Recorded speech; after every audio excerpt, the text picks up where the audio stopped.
How does child custody work? Hello, I'm Ed Heck, and I'm a Georgia divorce and child custody attorney. I'm also a divorced single father of 2 children. I personally know what it's like to deal with these kinds of family law issues, and I'm passionate about helping others get through them as well. Today's topic is the basics of child custody. Your children are the most important people in your life, and there's nothing you wouldn't do for them, right? I understand exactly how you feel because I'm also a single parent to 2 young children.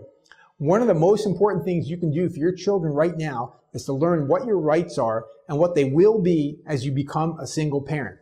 There are many forms of custody that must be evaluated so that you can determine what is most appropriate for your situation. There are different considerations when it comes to custody, such as physical custody, legal custody, joint custody, primary custody, secondary custody, and sole custody. It's important that you be educated about these forms of custody so that you can pursue the proper form of custody for your children and for you. One observation that most people have made is that the old school standard custody arrangements have fallen by the wayside in light of today's changing involvement and flexible work-life schedules. Now let's discuss the 2 types of custody, physical custody and legal custody.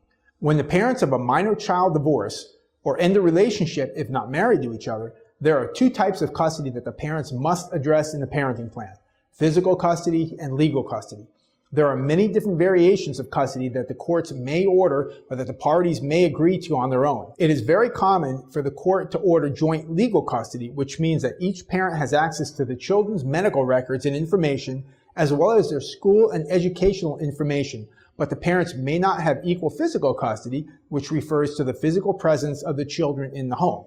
However, depending on the unique facts of each case, the court may find that it is in the children's best interest for them to spend equal time with both parents. That kind of an arrangement is called joint physical custody. In some extreme cases, the court may even award one of the parents sole physical custody, which means that the other parent has no right to provide any input regarding decisions to be made concerning the child. The physical custody arrangement will likely have an effect on the amount of child support that is exchanged between the parents. When it comes to the issue of visitation and the children's physical whereabouts when they're not in school or daycare or camp, parents can either work with each other to prepare a parenting plan for the court, or each parent can present the court with a draft of their own parenting plan and let the court decide on the custody arrangements.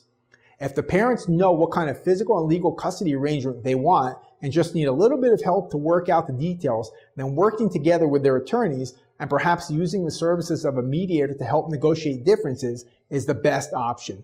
Because the parents have determined and agreed to the arrangement, usually the court will accept it. This is because the courts want the parties to work together in cooperatively raising their children.